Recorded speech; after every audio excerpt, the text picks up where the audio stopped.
大家好，我叫 Sean， 中文名叫谭小波。今天呢，咱们来学点普通话，欢迎大家。So if you don't speak Chinese, there's a good chance kwamba your introduction yote ambayo nimesema, you probably got nothing out of it. Lakini, my challenge today is to make sure kwamba by the end of this video, you actually can go back in the beginning afu ukaisikiliza tena ile segment ya mwanzoni, and then you can maybe make sense of it hata kidogo. That's my goal for today. Let's learn.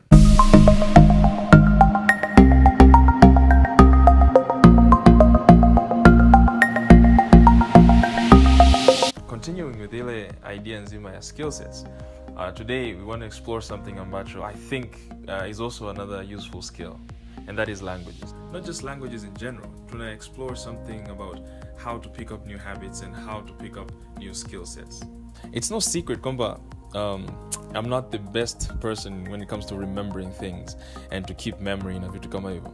And so after I discovered this a while back, something ambacho nimekuwa najaribu kufanya all the time ni kuangalia namna ya resolve problems zangu kwa kutafuta workarounds za issues ambazo au challenges ambazo nazimit kila siku. So across my life nimetafuta namna ya kutumia njia mbalimbali ili kumake sure kwamba the things that I do, the things that I learn, the things that are challenging to me, naweza nikavifanya viwe slightly simpler ili niweze kuvifanya. So nilivyoanza kujifunza Chinese, and like most people actually come and ask me kwamba how did I learn Chinese? How long did it take? What did you have to do? Things like these. Lakini in the end of the day waga nikijaribu kutafakari, and I think about this a lot, like how did I learn Chinese and how did I learn every single language ambayo najua, or even generally how do I learn any of the skills that I know? And something ambacho kimekuwa ni common like across the board ni kwamba all these things I had to find hacks around them.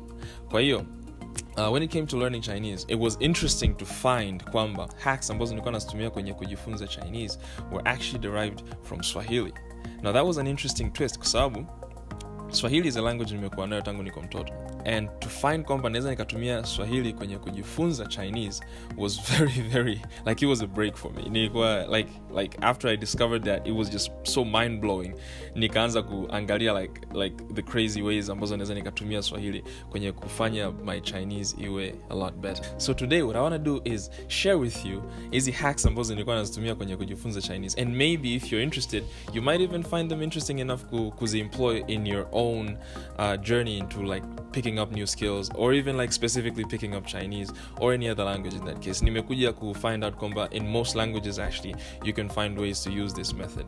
Before I go into explaining to you how I personally did it and how I still do it to this day, let me provide some backstory why this is actually possible to do.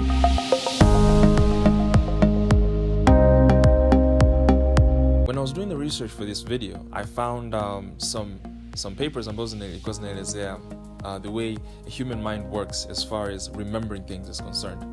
So it's actually interesting kwamba when we think of anything, kwa mfano labda you see a cup, or you see a book, or you see a bus, or a plane, or anything in that order, we think kwamba what we see is an actual cup, and we think kwamba what we see is an actual plane, au daladala, au bodaboda, au every single thing you see. Your cognitive mind inakupeleka kufikiria kwamba what you see is what is. Lakini something I found when I was doing the research ni kwamba when we see things, we begin by first seeing how that thing is useful to us, and then we move on to seeing what it is. Say maybe you're looking at a cup. So the first thing you actually see is not the cup. On your subconscious mind, the thing that you actually see is what that cup can do for you. So you see something like drinking, you see something like tea, you see something like at least that's what you perceive kwenye akili yako kabla ya ubongo wako kukuelezea kwamba okay, this is a cup, au hili ni tunda, au hii ni gari, au hii ni kitabu, or something like that. So in other words, we first perceive the utility. How is this thing useful to us? And then we move on to perceive the objectivity. What is this object? Now, after understanding that, you'll find kwamba your mind can easily make references to things that are useful to you before they can make references to things that are as they are. This paper goes on to explain simple things we do, like namna tunavyo save entries za majina ya watu kwenye simu zetu. So when you go through your contacts list, and I tried this the other day, I went through the contacts list on my phone, and it was very interesting to find kwamba kwa kila entry ya contact ambayo nina kwenye simu yangu, I had added something ambacho kinamtambulisha huyo mtu. Now, upon like further research, nikaja kufind out kwamba the things zile maneno majina ambayo nilikuwa na attach kwa wale contacts wangu directly reference how these people were useful to me. Kwa hiyo I would have sijui fundi fulani, or taxi driver, au sijui maji, au chakula, au sijui I don't know, like a place, all these things. Now kwenye my conscious mind I'm thinking it'll be easier to remember, like in my subconscious mind I will directly reference that need that I have for that person, now that I have for that thing, before I actually perceive who they are and what they do or something like that. When we take a look at how we behave when it comes to taking in new information, this is very interesting. Kwamba every single time you see something new ambacho haujawahi kukiona kabisa, say maybe you're in a new place, or you see an object ambayo you've never seen before, the very first thing you do, you reference it to a use case that you're familiar with. So you ask yourself, what does this thing do? Or what does it do for me? How is it useful to me? Before you actually go on and perceive hivi hichi kitu kinaweza kikawa ni nini. So you see something with tires, and the very first thing you perceive ni kwamba transport, and then you're like, this must be some kind of a car, au sijui labda baiskeli aina fulani, au tricycle aina fulani, or something like that. The reason I talk about this is because eventually the same kind of thinking ndio ambayo imekuja kuwa useful to me when I was learning this new language. Nilipokuwa najifunza this new language, the very first hack I needed was to realize kwamba it is familiar. Now, for a new language, that's very difficult to do, especially kama it doesn't share many common words with like languages ambazo sasa unazijua. Lakini what I noticed ni kwamba kwenye Kiswahili we have a very complex and very rich pronunciation.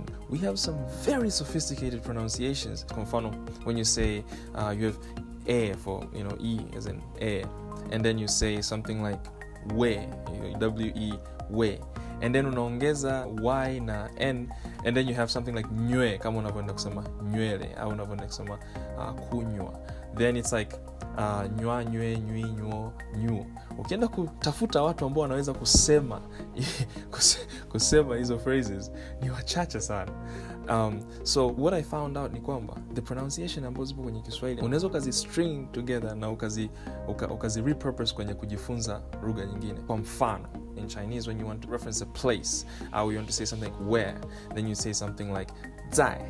Now, kwa lugha nyingi hiyo zai inakuwa ni ngumu sana kuipronounce, lakini kwa Kiswahili inakuwa a bit more interesting, kwa sababu baadaye kwanza kuifikiri, maana ukiandika kwenye the Chinese writing form, ile pinyin ambayo inatumia alphabets ku reference sauti za Kichina, then utaandika kitu kama z, a na i, lakini kwenye lugha nyingi hiyo z, a, i haisomwi zai, inasomwa zai. Hata kwenye Kiswahili inaisoma zai.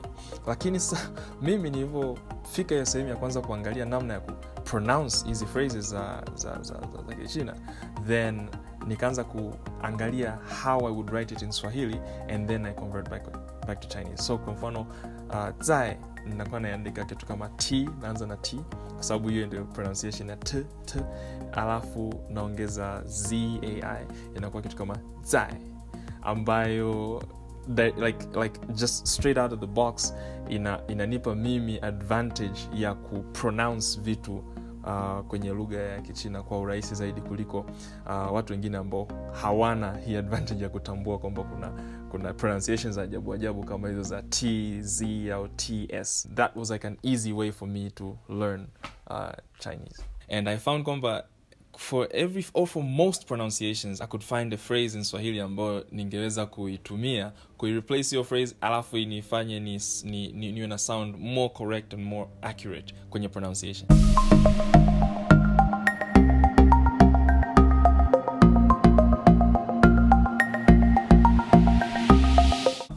thing ambayo ni very important kwenye Chinese ni kwamba Chinese uses tonation. So Chinese has 4 main tones. These 4 tones are the ones ambazo zinatofautisha maneno mbalimbali. Now, tukichukulia sauti ya a, then these 4 tones would go something like a, a, a, a.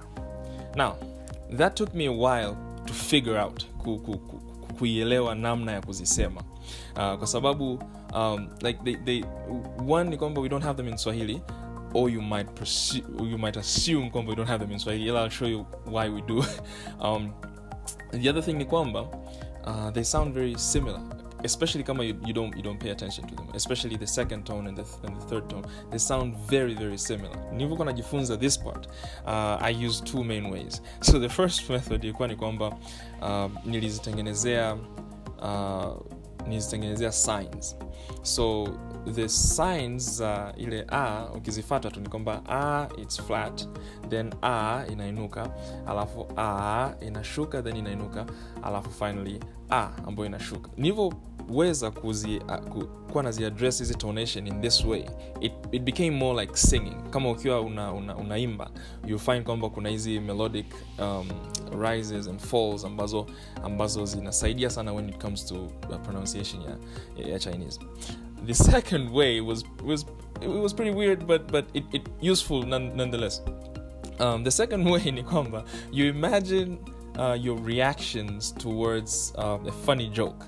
How you imagine your reactions towards a funny video. Say maybe your friend amekutumia this funny clip on like WhatsApp or something, and then you're watching it, and then the way you react to it actually can fit in these 4 tones. So one of your reactions would be like, Steve Jobs is dead. Which is like, yeah, I'm just thinking about stuff. Then the other one would be like, Walt Disney is dead. Which is like, what? It goes up, right? And then the third one would be something like, I'm dead. Which is like, it goes down, then it goes back up, like, And then the final one would definitely be like, like, I don't believe what you're saying. So those 4 tones actually fit in quite well with the Chinese tonations. A, a, a, a.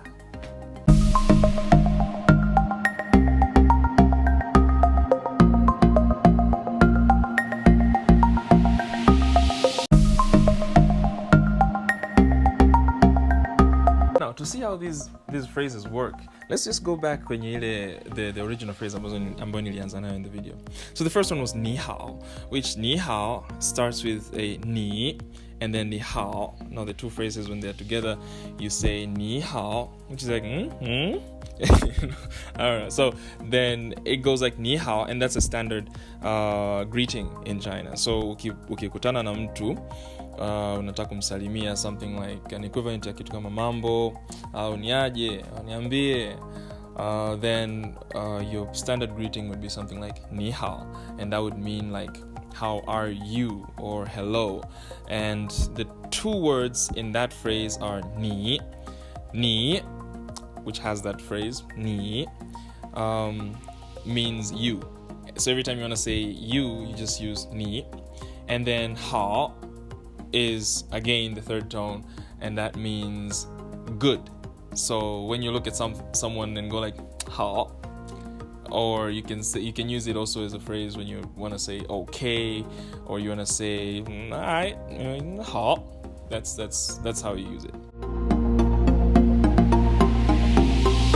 Now the second phrase I went for was 我叫 Sean. Now 我 is me, so ni is you, and 我 that's me. So every time you want to reference yourself, you say 我, and that's another one. It goes down and then it goes up. 我, and then 叫 is cold, like I am cold. That's when you want to reference your name. 我叫, like I am cold, and in my case, Sean. 我叫 Sean. The next phrase after that was 我中文名叫谭小波. Now, that's a mouthful, but we'll go slow. So, 我 is like I, then 中文 zhongwen, okay? Zhong is that first tone. It goes zhong. It just doesn't change. It goes like straight like that across the board. And zhong means center. So the center of a thing, or like katikati, yondio, center. Zhong, and then wen. Zhongwen, wen means text or words or something like that. So zhongwen, when you combine them, it actually means Chinese, because zhongwen, the zhong in zhongwen is supposed to reference Zhongguo, which is China. So if you want to know how do you say China in Chinese or China in Mandarin, you say Zhongguo, and the guo, it goes up like that. So Zhongguo, and guo means land or kingdom or country. So Zhongguo actually means the center country, because in ancient China, China was at the center of the world, or the center kingdom, the middle kingdom. And so Zhongguo means China. And then Zhongwen, wen is for wenzi, which is text or words or phrases. So Zhongwen is an abbreviation of, Chinese text or Chinese phrases, which in this case means Chinese as a language. So 我中文名, Ming, that's another one, it goes up, Ming, and that means name. So when you want to say name, it's 名字, but you shorten it and it goes Ming. So 中文名, that's Chinese name, and I was referencing my Chinese name is Tan Xiaobo. Now that's my Chinese name. You can ask me down in the comments, I'll tell you all about it. Long story.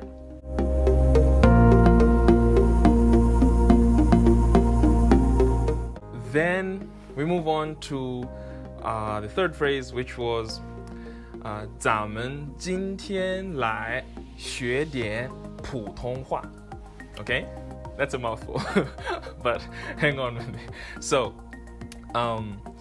it starts off with 咱们, and 咱们 means us, like me, the speaker, like I, the speaker, and you, the listener. And 们 means we, so 咱们, which is us or we, are going to learn Chinese. And the way I said it was 咱们, 今天, which is today. 今天 is today. So 今天咱们来学点, which is like today we will learn. Okay, 学 is from 学习, which is learning. Okay, 学点, which is like 点 basically means like a little, or like some. We're gonna learn some Chinese. And the way I say Chinese in this case, I changed it up a little bit, and it was like 普通话. Now 普通话 means it also means Chinese, but then this is specific for Mandarin Chinese. So it's like China, it has the two main languages which are considered to be Chinese are one Mandarin, which is spoken mostly on like in the mainland China, and then there's Cantonese, which is spoken mostly in like southern parts of China, as well as like Hong Kong and those places. And this time I referenced 普通话 specifically to mean Mandarin, okay, not Cantonese. So 今天咱们来学点普通话. So today, 今天咱们 we 来学点 are going to learn some. 来学点 点 is like some. 学点普通话 I'm going to your Mandarin. Okay, so that's the third phrase. Now the last phrase was 欢迎大家. Okay, so that's two words. 欢迎, that's one word, it means welcome. So every time you want to welcome someone, you tell them 欢迎, it means welcome. And then 大家 means everyone. Okay, that's 大家, that's welcome everyone. Okay, so you're welcome everyone. Now, to tie this all up together, ni kwamba the very first thing was the pronunciation, ambayo haki yake nilikuta kwenye Kiswahili. Every single one of those phrases nilikuwa nazitafuta namna ya kuziandika kwenye Kiswahili. So, 咱们 ukiandika kwenye pinyin itakuwa kitu kama 咱们, which is like Z A-N. Lakini kwenye Kiswahili, I'll just add a T and then it'll sound pitch perfect. Okay? So the second thing was zile tonation. Kwa hiyo kuna ni hao. Una imagine how you'd react to something like something like that, right? And then when you learn the tonation, hizo tonation nne, you'll learn your vocabulary ambazo ni phrasing mbalimbali. Alafu kwenye pronunciation yake tafuta tu its reference to Swahili ili uweze kui-match kwenye Kiswahili. And that's it. All you have to do then is just practice. I'm going to leave you with one final note. Ni kwamba the best way to learn any new skill is to start with something ambacho kinaku-interest wewe. So personally, I'm a big lover of food. Anyone ambaye ananifahamu anajua kwamba I love me some good food. So when it came to experimenting on Chinese food, that is actually where I started learning my Chinese. And before you know it, you'll be enjoying your learning process, and usually that just makes things faster. And that actually holds kwenye like every other thing. Kwa hiyo if it's Spanish you want to learn, how French, how Russian, how you want to learn programming kama kwenye the previous Let's Learn series, then you start with something you like, you build something ambacho wewe and it has some meaning to you, and then that just makes the whole learning process a lot easier than it would have been otherwise. So today, that's a lot of stuff to take in. So what you can do right now is head over back to the beginning of the video and then listen to that intro and see what you get from it. Listen to it a couple times. Things will start making sense. Easy new foreign sounds zitaanza kuwa familiar to you, and that usually is how you get yourself started. The reason I specifically chose Chinese to do this, and by virtue of you knowing Swahili tayari, you have certain value in the marketplace. I personally found kwamba kwa kutumia Kiswahili I can actually learn other skills easier. Like I found this on Wikipedia kwamba in 2013 there are actually 30,000 Chinese people living in Tanzania. Now that is 5 years ago, and the population has been growing ever since. Opportunities go as far as what you know. Like, unaweza kalalamika kwamba there are no opportunities, lakini ndio kama Jim Rohn anasema kwamba don't ask for more time, ask for more skills. Okay, so badala ya kulalamika kwamba you don't have time or you don't have money, then wewe like fight to know more, and then you find yourself kwamba you all of a sudden just have enough time and you have what it takes to get you more opportunities. Leave a comment down nani kwenye comment section hapo. If you're interested in actually learning maybe some more Chinese, we can see how we can learn some more. I really love sharing. Kwa hiyo, like everything I know, I've learned from people. You really don't know what you know until you share it with someone else. So unaweza kukaa kwenye your own lonesome and think kwamba you know most things, lakini it's only when you share it with other people that when you realize kwamba kumbe I didn't know enough of what I thought I knew. We're moving all our videos from my private channel. We're moving them over to the NyayoZangu channel, and the reason being kwamba on my private channel tulikuwa tunafanya testing of like how we're going to move this, and apparently the reaction is pretty good. Watu wamependa. I've seen like most of your comments, and we appreciate sana the way you comment. This helps us make better content. And we hope, and our goal really is to share knowledge, share skills, and hopefully in the end wote tuna benefit. So keep those comments coming in. Subscribe kama you're not yet subscribed. Hit that bell button ili ujue like every time we push a new video. Share it with your friends, like share it with anyone ambaye anataka kujifunza au kujua, sharing like some random skills. Okay, so today we'll stop there. Until next time, keep learning. Peace.